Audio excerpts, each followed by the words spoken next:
Bismillahirrahmanirrahim. Assalamualaikum warahmatullahi wabarakatuh. Waalaikumsalam warahmatullahi wabarakatuh. Ahlan wa marhaban Ustadz Fajri, Ustadz Abu Hanifah, para Facebooker kita ini. Ya, alhamdulillah kita ketemu di offline. Biasanya ketemu di online. Ya, insyaallah. Nah, insyaallah kita akan bahas hari ini menarik Ustadz. Ada sebuah pasal yang di dalam kitab Al-Majmu' ya, Al-Imam An-Nawawi berkata ya, mengomentari ya, sesuai dengan acara kita nih, namanya footnote. Ya. Berarti kita akan melihat bagaimana pendapat Imam Nawawi tentang sebuah qaul ibarah dalam ucapan Imam Syafi'i ya, yang mana beliau berkata, "Idza wajadtum fi kitabi khilafa sunnati Rasulillah sallallahu alaihi wasallam faqulu bi sunnati Rasulillah sallallahu alaihi wasallam wa da'u qawli." Ya. Jika kalian mendapatkan di dalam bukuku, dalam kitabku yang menyelisihi sunnah Rasulullah SAW, maka berbicaralah dengan menggunakan sunnah atau hadis Rasulullah SAW ya, dan tinggalkanlah pendapatku. Nah, juga yang mungkin biasa kita dengar ibaratnya adalah idza shahhal haditsu fa huwa madhhabi. Jika sahih hadisnya maka itu adalah madhabku. Nah, ini bagaimana nih menurut antum berdua ya, yang bisa kita ambil dari kitab para ulama ya dalam memahamkan ibarah yang sangat masyhur ini ya, karena kita temukan banyak juga nih yang gagal paham ya, atau mengambil setengah dari pemahaman atau bahkan berbalik dari pemahaman yang dipahami oleh orang para ulama ya, terutama Imam Nawawi nih ya. Baik, mungkin bisa dimulai dari Ustadz Fajri ya. Baik, untuk menanggapi isu perkataan Al-Imam Syafi'i ini ya, sebenarnya ya pada hakikatnya mengikuti madhab atau mengikuti dalil itu adalah bukanlah dua perkara yang saling bertentangan, enggak. Jadi sama aja kita mau ikut madhab atau ikut dalil itu sama, karena dalam menerapkan kaidah yang diucapkan atau diungkapkan oleh Imam Syafi'i itu enggak harus nunggu ya fakultas hadis era sekarang, enggak Ustaz. Ya. Bahkan itu sudah dilakukan sebelum kitab Sahih Bukhari itu muncul oleh para muridnya Imam Asy-Syafi'i rahimahullahu taala.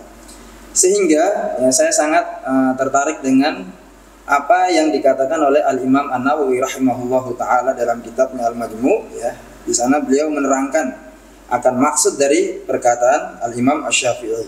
Beliau berkata, "Wa hadzal ladzi qalahu Asy-Syafi'i laisa ma'nahu anna kulla ahadin ra'a haditsan sahihan qala hadza madhhabu Syafi'i wa 'amila bi dhahirihi." Jadi apa yang dikatakan oleh Al-Imam Asy-Syafi'i ya, tidak bermakna bahwasanya semua orang yang tatkala ia mendapati atau melihat suatu hadis yang sahih kemudian dia mengklaim bahwasanya ini adalah mazhab Syafi'i dan dia mengamalkan sesuai dengan zahir hadis tersebut. Enggak seperti itu. Ya.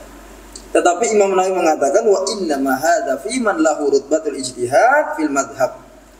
Akan tetapi ini harus diperuntukkan bagi mereka yang sudah sampai level ijtihad sebagaimana yang diterangkan dalam mazhab itu sendiri. Jadi kalimat yang mengatakan fa'malu bil hadisi wa turku qauli ini bukan sembarang orang bisa mengamalkan hadis dengan tekstual ya, kemudian meninggalkan Imam Syafi'i. Enggak seperti itu. Karena ini dipahami nih, ya, kan begitu ya tekstualnya.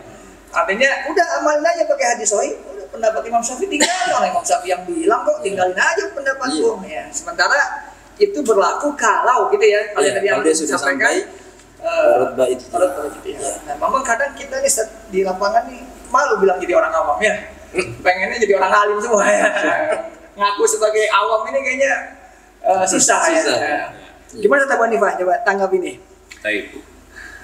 Apa yang dikatakan oleh Al-Imam Asy-Syafi'i ini sepertinya serupa dengan apa yang diucapkan oleh Al-Imam Ahmad ya. Imam Ahmad mengatakan, saya heran sama orang yang sudah tahu sanad, ya'rifunal isnad. Tahu sanad. Berarti ini muhaddis ini, muhaddis, tapi dia malah condong ke pendapatnya Sufyan, dia malah condong ke pendapatnya imam-imam yang disebutkan. Ya, dia udah tahu keabsahan sanad. Nah, sekarang ucapan Imam Ahmad ini dijelaskan oleh para ulama, semisal Syekh Shalih Fauzan, ditujukan untuk para muhaddis, murid-muridnya Imam Ahmad. Ya, bukan untuk sembarangan orang. Sama seperti yang diucapkan oleh Al-Imam Asy-Syafi'i. Idza shahhal hadis fa huwa madhabi. Apabila telah sahih sebuah hadis, itulah madhabku. Nah, tadi yang diterangkan oleh Ustaz Fajri dengan mengutip kalaman Nawawi, itulah memang maknanya. Dan para ulama Syafi'iyah, mereka banyak berkhidmat untuk menjelaskan apa ibarat dari ucapan Asy-Syafi'i. Di antara Imam Nawawi, di antara juga ada As-Subki, ya, di risalah beliau yang ringkas, yaitu makna qaulil Imam Al-Muttalib. Makna ucapan Imam Al-Muttalib, Imam Syafi'i dan soal hadis bahwa madhabi. Beliau menyimpulkan dengan 3 kesimpulan. Apabila telah sahih sebuah hadis, itulah madhabku. Yang pertama, bahwasanya Al-Imam Asy-Syafi'i orang yang sangat terbuka menerima hadis. Karena di zaman beliau ada orang-orang yang hanya mau menerima hadis dari kalangan Ahlul Hijaz, Ahlul Syam, Ahlul Iraq. Nah, Imam Syafi'i menerima semua. Nah, yang kedua, bahwasanya Imam Syafi'i tidak bergantung kepada para pendahulu beliau yang mempersyaratkan hadisnya mutawatir. Imam Syafi'i menerima hadis ahad dengan segala jenisnya, apakah gharib sekalipun, aziz atau masyhur, Imam Syafi'i terima. Nah, yang ketiga, Imam Syafi'i terbuka meralat ijtihadnya. Kalau memang hadis itu dhaif, kalau memang hadis itu absah, sahih, ya, selama hadis tersebut tidak mansukh, tidak terhapus atau sudah tidak sah lagi. Oleh karena itu kita dapati, ya, Imam Syafi'i kan berpendapat memegang perempuan, memegang istri setelah berwudu itu batal. Ya. Nah, Imam Syafi'i memangnya nggak tahu hadis Aisyah misalnya. Karena Rasulullah SAW yuqabbilu ba'da azwajihi, tsumma dhahaba ilal masjid lam yatawadda. Rasulullah pergi mencium sebagian istri-istrinya, kemudian beliau ke masjid nggak berwudu lagi. Emang Imam Syafi'i nggak tahu? Tahu lah, Imam Syafi'i itu muhaddis. Beliau punya kitab namanya Musnad Syafi'i. Masyaallah. Dulu pernah didaurahkan daurah sama oleh guru kita Syekh Habib Akram Al-Bukhari di sini. Ya, bahkan kata Imam Ahmad, Imam Syafi'i itu hadisnya sahih, fikihnya sahih. Imam Ahmad berkomentar, kalau Imam Malik hadisnya sahih, fikihnya dhaif. Kalau Imam Nu'man bin Sabit Abu Hanifah, fikihnya dhaif, hadisnya dhaif. Tapi Imam Syafi'i apa kata Imam Ahmad? Hadisnya dhaif, hadisnya sahih, fikihnya sahih. Nah, ini luar biasa. Maka Imam Syafi'i adalah muhaddis. Imam Syafi'i muhaddis, dia punya Musnad Asy-Syafi'i. Sementara ada yang begini, Ustaz. Mungkin dalilnya belum nyampe tuh ke Imam Syafi'i. Imam Syafi'i. Hadisnya nggak nyampe. Imam Syafi'i berkomentar tentang hadis tadi yang mencium. Sementara Imam Syafi'i menyentuh wanita itu batal berdasarkan riwayat yang dikutip oleh Imam At-Tabari di kitab beliau Jami Bayan. Ya, Jami itu apa namanya, tafsir Tabari, mengutip dari Ibnu Mas'ud dan dari Ibnu Umar. Jadi jangan cuma taunya tafsir Ibnu Abbas saja. Aula mastumun nisa jima. Tafsir dari yang lebih kibar daripada Ibnu Abbas, yaitu Ibnu Mas'ud, menyentuh yang menyentuh. Nah, Imam Syafi'i mengatakan sebagaimana dikutip oleh Al-Hafidz Ibnu Hajar di Talkhis Habir, kata Imam Syafi'i, "Lau shahhal hadis laqultu bihi." Seandainya hadis ini sahih, aku akan berpendapat dengan hadis tersebut. Ternyata hadis ini lemah. Didoifkan oleh Ibnu Hajar di Bulughul Maram, didoifkan oleh para ulama yang lainnya. Jadi jangan dianggap Imam Syafi'i tidak beramal berdasarkan dalil. Kalau nggak berdasarkan dalil, terus pakai apa? Taurat, Injil? Pakai dalil, cuma pemahamannya. Betul. Jadi jangan buruk sangka terhadap para imam nih. Karena saya pernah dengar nih sebagian ustadz bilang, ya, Imam Syafi'i berpendapat jika sebuah hadis itu sahih, maka itulah madhabku. Pendapat Imam Syafi'i bertentangan dengan hadis sahih, maka ini sebenarnya bukan pendapat Imam Syafi'i. Seakan-akan dia yang lebih tahu pada Imam Syafi'i. Imam Syafi'i menulis kitab Musnad, Musnad Syafi'i. Itu kita pun sekarang tahu kesahihan hadis. Itu kita pun juga taklid. Kita taklid ke siapa? Syalbani. Taklid ke apa? Imam Syafi'i langsung. Bahkan dia punya murid Imam Ahmad muhaddis. Ya, tinggal diskusi sama Imam Ahmad dan seterusnya. Kurang lebih seperti itulah. Saya jadi teringat ibaratnya Imam Ahmad, karena beliau menyampaikan Imam Ahmad tadi, ya. Ada ibarat, iyyaka an tatakallama fi mas'alatin laisa laka fiha imam.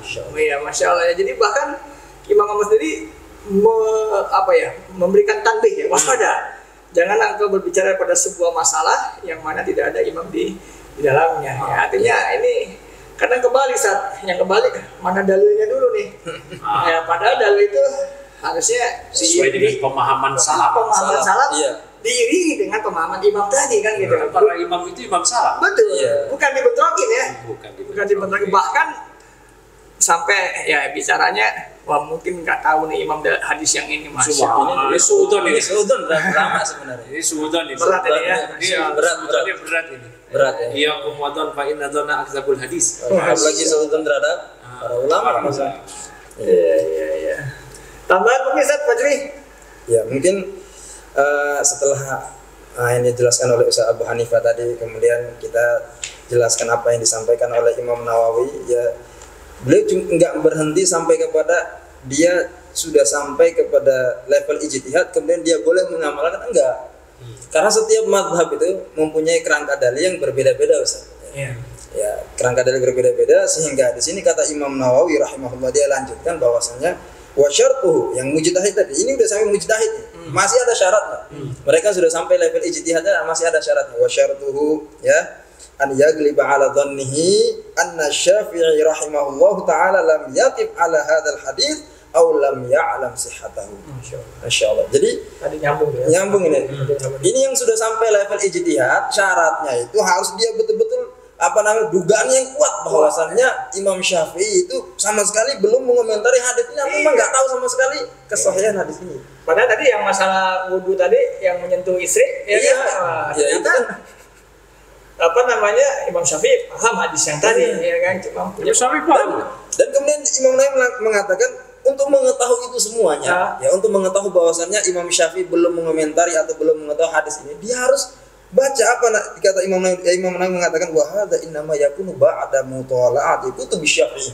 Wah, Ini harus dia baca semua kitab-kitab Syafi'i. menarik ini Ustaz. Harus baca Kuliah semuanya. mutola'ah lagi. Mutola'ah semuanya. Nah, anggaplah ya Imam Nawawi itu hidup di tahun 676 Hijriah, meninggal Iya. ya wafatnya. Berarti kan yang bestseller kita pada waktu itu kan Iya. anggaplah Al-Wasit, Iya. Al-Basit, Al-Basit. ya, Al-Wajiznya Al-Wajiznya. Imam Ghazali, belum lagi Iya. Riyatul Matlabnya yang di atas Iya. guru beliau. Ini berapa jilid Ustaz? Iya. Ya kan? Itu mau dimotolah seperti apa itu? Sehingga kita mengatakan bahwasanya Imam Syafi'i sudah yakif atau sudah menyikapi atau mengomentari. Iya. Waduh, berat itu ya, Masya Allah. Jadi ini ibaratnya dia harus mutola'ah semua kitab-kitabnya Al-Imam Syafi'i seluruhnya, Iya. dan kitab-kitab yang semisal dengan kitab Imam Syafi'i dari murid-muridnya Iya. Al-Imam Asy-Syafi'i. Kayaknya syaratnya berat. Berat. Angkat tangan. itu abad ke-6. Nah, Sekarang iya. abad ke-14. Buku makin banyak. Kita makin banyak. Ya kan? Kita Mudzakarah Fathul Mu'in nggak selesai-selesai kan? Masya Allah. Nyari ibarahnya susah ya. Susah. Terus dengan beraninya lantangnya mengatakan wah Imam Syafi'i nggak tahu Iya. hadisnya. Udah gitu yang ngomong bukan ahli ijtihad. Masya Allah. Kalau yang tadi kan Imam Nawawi mengatakan tidak cukup sampai ahli ijtihad. Iya. Dia syaratnya harus ada lagi. Dan ini kayaknya berat banget, Ustaz. Berat. Dan menarik saya tambahkan ya. Iya. Yang tadi kan antum teks tadi ada wahada syaratun sa'bun. Masya Allah. Ini Iya, kan betul. syarat yang sulit. Ini Sulit. Imam Nawawi yang bilang sulit ya. Masya Allah. Kita ya. Apalagi kita ya. Sekelas Imam Nawawi aja sulit. Bilang sulit ya kan. Terus kita bilang gampang-gampangin aja. Ya kan, Masya Allah. Dan qallaman yattasifu bihi. Waduh. Sangat sedikit. Nggak ada, sangat jarang ya. Jarang. Apalagi sekarang kalau Apalagi zaman sekarang. cuman sekelas ustadz terus bilang Imam Syafi'i nggak tahu dalil gimana ya? Ayo itulah. Suudon. Bahkan saya pernah baca di Nihayatul Zain itu Al-Imam An-Nawawi Al-Bantani mengatakan sekelas Ibnu Hajar Al-Haythami dan juga Al-Imam Ar-Ramli itu belum sampai pada level mujtahid. Baru sampai level muqallid. Itu kata beliau sendiri. Jadi poinnya adalah tidak mudah kita watruku qaul ini nggak ada syaratnya ya. Ya, ada syarat-syaratnya. Ustaz. Kita buang pendapat Imam Syafi'i kemudian langsung terjun ke Quran dan hadis, iya. tanpa pemahaman dari para imam ini nggak semudah Iya. kalimat zahirnya ya, tekstualnya maksud saya ya. Gimana dengan Ustaz Abu Hanifah? Dengan wakilnya maksudnya ya hari ini lah antum sebagai dai yang Doi. yang melalang buana ya. Masya Allah. Ya, Masya Allah. Itulah pentingnya ya peran para dai di sini untuk menyadarkan para mad'unya, para tulabnya, para santrinya, menjunjung tinggi kedudukan para imam. Memang betul kita tidak ta'assub. Ya. Ya, kita tidak ta'assub. Fanatik buta itu terlarang kepada imam, apalagi kepada selain imam. kepada selain imam, ustadz, ormas, yayasan dan seterusnya. Tetapi di sini ada satu hal yang kita kedepankan, yaitu berbaik sangka kepada para imam. Bahwasanya apa yang mereka kemukakan ini kita teliti dulu, bahwasanya mereka tidak asbun, tidak asal bunyi. Beda dengan sebagian kita sekarang, seloroh aja itu bisa jadi langsung fatwa, seloroh aja bisa jadi langsung dianggap qaul yang orang-orang berpegang teguh dengannya. Nah itu ya Pak. Ikhrajun nas minas sunnah. Wah, nah itu soalnya ini pentingnya perannya para asatidah, para tulab untuk sadar diri bahwasanya apa yang dikemukakan oleh para imam lewat kesimpulan-kesimpulan mereka dalam mengajarkan umat lewat bab-bab fikih itu semua berlandaskan keterangan dari dalil Al-Quran dan Sunnah. Ya, itu aja. Mungkin kalau di buku-buku matan kan, misalkan di Abu Syuja, di Safinah, itu kan untuk orang awam. Orang awam itu udah langsung beramal. Langsung amal kan. Langsung beramal. Nggak harus diberat-beratkan mengetahui dalil ini, dalil itu ya. Diberat-beratkan mengetahui dalil ya pusing juga. Ya, orang ini awam. nggak kurang tepat ya Ustaz, kalau kita menjadikan orang awam bertanya apa dalilnya kurang tepat ya. Mungkin nanti suatu saat kita akan bikin sesi berikutnya itu masalah itu, karena sebagian madzhab Mu'tazilah berpendapat dengan madzhab tersebut. Itu mengilzam orang-orang untuk harus tahu dalil. Itu akan ada keterangan juga nanti dari komentar ulama, bahkan ulama kontemporer dari kalangan salaf. Misal Syekh Shalih Al-Utsaimin yang ada permasalahan terkait hal ini. Ada taujih dari beliau yang sangat bagus. Tapi kalau kita buka sekarang jadi melebar. Ya.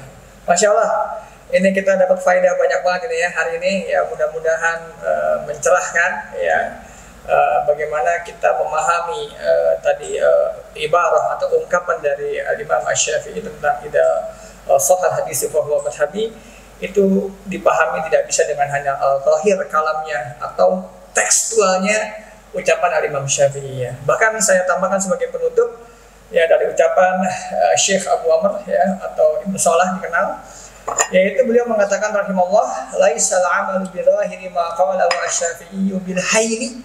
Masya Allah, ini menarik nih ya. Bukanlah mengamalkan dengan tekstualnya ucapan Imam Syafi'i itu dengan mudah, bil hayni ya, dengan mudah. Ya, bahkan dia mengatakan falaisa kullu faqihin yasubbu lahu an yastaqilla bil amali mimma yarau hujjatan minal hadis. Ya, bahkan bukanlah semua orang yang faqih ya, orang yang paham fikih, ahli fikih, pakar fikih, dia bisa dengan bebasnya ya, artinya beramal dengan apa yang dia anggap sebagai hujjah, sebagai dalil dari hadis ya. Masya Allah ya, ini kalau sekelas fakih aja apalagi sekelas kita. Dan beliau muhadis juga. Dia muhadis. Masya Allah. Beliau muhadis aja bicara seperti ini ya. Nah, maka mudah-mudahan ya ini tadi menarik ya, nasihat Ustaz Abu Hanifah, kita tahu diri ya tentang kondisi kita, belajar dan belajar. Mudah-mudahan ini manfaat ya acara kita Footmat ya. Sampai ketemu lagi di tadi Ustaz Abu Hanifah mau bahas apa katanya? Tentang mengharuskan bertanya dalil ya begitu. Nah, ini menarik nih. Kita tunggu video berikutnya. Wassalamualaikum warahmatullahi wabarakatuh. Waalaikumsalam.